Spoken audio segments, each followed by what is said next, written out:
everybody. It's Brooklyn, honey. Yes, and I am back on Brooklyn's Tea Talk with the one and only Sharon Mitchell. Yes, you're so beautiful. Thank you. I love it. Please tell us a little bit about yourself and where you're from. So my name is Sharon Mitchell. I'm originally from Jamaica, but now I live in the Jane and Finch area. Woot woot, Jane and Finch. But my background is working with kids. I've been with the Toronto District School Board on and off. I've been a chair. I've been a community advocate. I've been the Jill of all trade. And right now I am back again with the Toronto District School Board. Outside I have some dolls, diversity dolls. And the reason I created them is that they come from this book.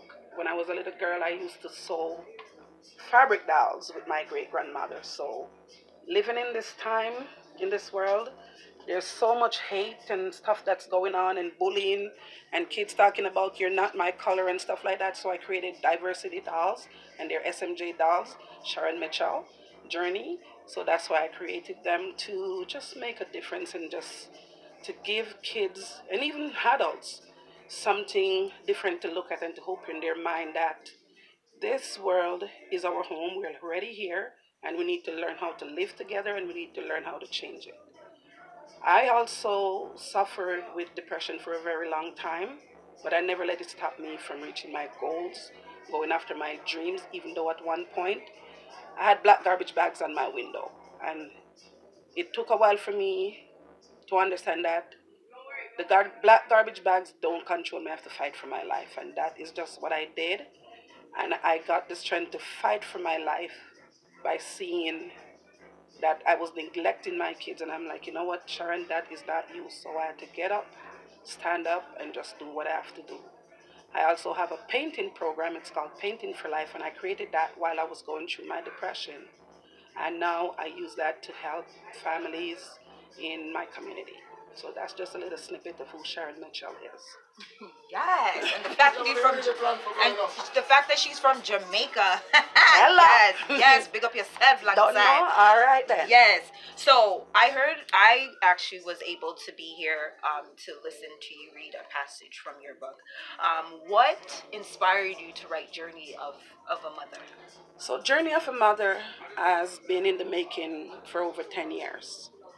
And the reason why it took me so long is that in the back of my head, I was always listening to the voice that's telling me I can't. And I just realized that I have so much more to give than to listen to that voice. And I've known Camilla for a very long time. Well, I will live up at Driftwood, Ray. And when I was telling Camilla about my book, because her book came out, and she's like, no, man, you have to get that published. And you know how Camilla is. I love her to pieces. And she gave me the contact for Farah, and I didn't hesitate. I called Farah, sent off my manuscript that I had. And when I was talking to her, she's like, Queen, what you're telling me and what I'm reading, two different something. You're going to have to turn that book into a memoir. And from having people in my life that lift me up, positive people that said, your voice is your power, to use your voice to change others, I gave birth to Journey of a Mother. And I've been walking in my journey. And now my journey is a tree that's taking some branches all over the place. And I am not afraid anymore to get those branches to spread as wide as they can go and as high as they can grow, because I know that within myself, when I tried to kill myself, there was more to me living than to me dying. So Journey of a Mother is here. And okay, so because I need people to go and buy the book, I don't want you to tell too much, because when you tell people too much, them feel like them don't need to buy the book. So them need to run and go get it. So before we go, tell us one thing that stands out in this book that you felt was either a hard place for you, or somewhere that was, a breath of fresh air when you started to write. Okay, I'm gonna go to the part for me where it was a hard place for me, and I don't want to cry, okay, but I remember the day when I came home late from school, and my dad don't like me coming home late from school, but Jamaica, first thing I tell you, no schoolers, they're not carrying you. So I got home late the evening, Went to the back of the shop where my dad have his shop, and I told him good evening, and the next thing I know was a baseball bat over my head. I ran out from the back of the shop, and I ran to a lady who's our neighbor. She's an ex-police officer, and I passed out in her kitchen. I didn't know anything after that. The next thing I know, I woke up in the hospital, and the nurse was asking me if I wanted to press charges against my dad, and I said, no, I don't want to press charges. I want him to suffer. And why I said that is because from a little girl, it's like I'm always fighting for myself because of the abuse that I got from my dad. And sometimes I said to myself, you cannot blame a person for the things that they do because they don't know better. And sometimes you have to blame them because they could have done better. And I take that away with me. I didn't cry, thank you, Jesus. And I take that away from me to say that there's a lot of people going through a lot of stuff, and sometimes we suppress it because we don't know how to deal with it. And you have to learn how to let it out. As Camila would say, put your pain to paper and just let it out, because it's very healing. And I just want to share that I have forgiven my dad, and we communicated almost every week or every day. And I love my dad to pieces, because now I'm helping him to like see things different and to really learn things different and to open his mind a bit more. And sometimes it's hard for people to hear that, but sometimes the people that hurt you the most are the ones that love you. And if you can learn to forgive them so that you can heal yourself and in the process help them, then maybe they can help someone else. But my journey is just to reach out and help people and to let people know. Just try to find that place in your heart to forgive. So you're not going to forget, but learn how to forgive for your own peace of mind. You are such an incredible soul. I commend you for writing this amazing book, Journey of a Mother.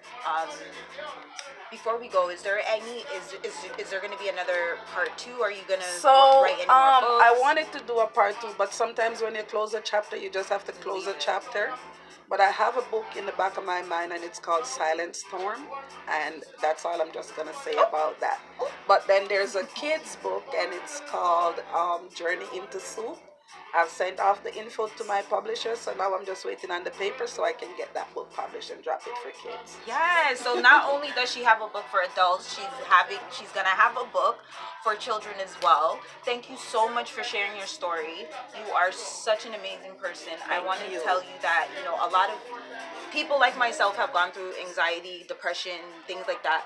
But listening to your story and others that were out here giving us a little piece of their story inspires me to want to write a book or even do a memoir myself. I say this to people, and is that we all have a book or two inside of us, because our story is our book.